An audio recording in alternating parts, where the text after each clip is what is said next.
Welcome back to Strength and Health for Life, where we help you stay salty.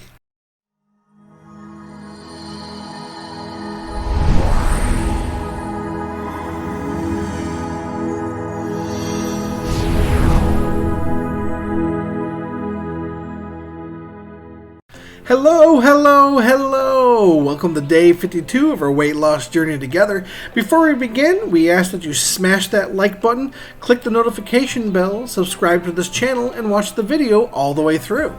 Also, if there's a topic you'd like to see a video on, please leave your suggestion in the comments.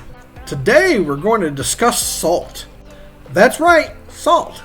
There are many myths people believe about salt still. It's true that too much salt can cause many health complications. But even so, there are some myths about salt just floating around out there in the ether. So let's take a look at 6 myths about salt that are wrong that many people believe. I bet there's even 1 or 2 on this list that you believe as well. What's the matter, salty? Bad joke? Fine. Myth number 1. All salt is bad, so stop eating it. Nope. It's true that too much salt can cause high blood pressure, and high blood pressure can cause all sorts of health issues, including kidney failure, stroke, and osteoporosis. But does that mean you should eat no salt at all? Absolutely not. Are you absurd? Salt is used in our body to balance our fluids and maintain a healthy blood pressure. Without it, our blood pressure would drop too low. In addition to this, salt is required for proper muscle and nerve function, which means not eating any salt would leave you incapable of even moving. And in the end, a life without salt means no life at all. I'm saying you die. Obviously, our biggest issue is not that we have too little salt, but that we have too much. But how much should our maximum be, I hear you ask? Well, our goal for maximum salt intake should be somewhere between 2,000 and 5,000 milligrams every day. This is within a healthy range. However, if you go below 1,000 milligrams of salt per day, you may find yourself with some health complications, such as vomiting and nausea, cold sweats, coma, muscle spasms, and seizures. So let's avoid those by having enough salt each day. Myth number 2, any salt is better than any other kind of salt. It's true that pink salt, as an example, has many other minerals other than just salt. But those other minerals are found in such small quantities that you'd have to literally overdose on salt to get the benefits. There is no salt that's better than any other, with one minor exception.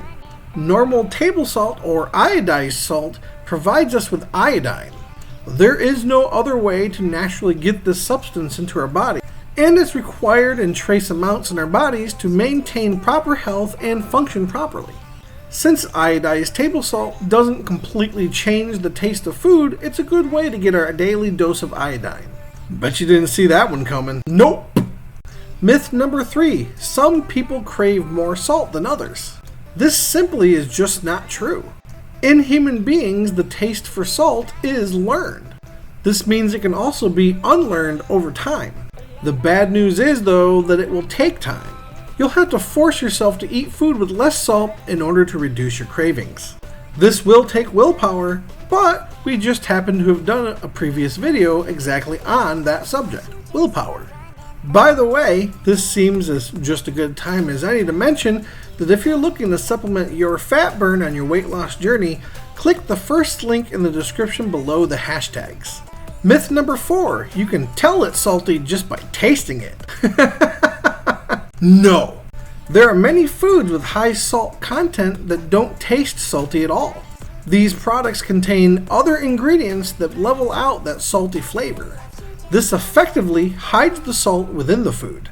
So it's important to check the label to make sure that you're not getting too much sodium. That's it. There's nothing more to say about this myth. Moving on! Myth number 5, eat or drink more salt after working out. Absolutely not! Yes, salt comes out in both your urine and sweat, but this does not mean that you should replace the salt that comes out. Many sports drinks are high in sodium in order to replace those fluids and salts in your body. But this should not be done on your typical workout. If your workout regimen is 90 minutes or more, then you may need to replace some of that salt.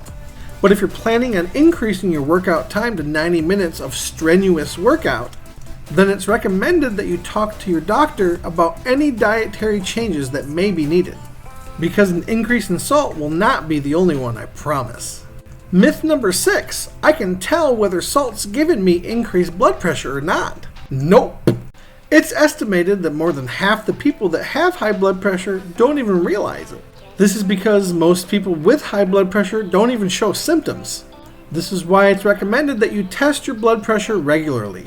And if you do have high blood pressure, you may reduce some salt, get some extra physical activity, and reduce stress. And a reduction in stress is good for another reason.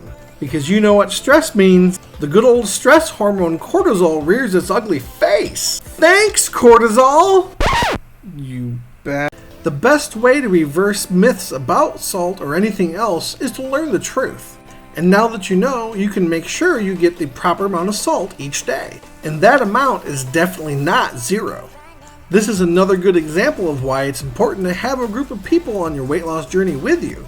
So if you're looking for a weight loss community to help keep you motivated or just be there for you on your weight loss journey, please follow us on Facebook and join our Facebook group. Those links are in the description below.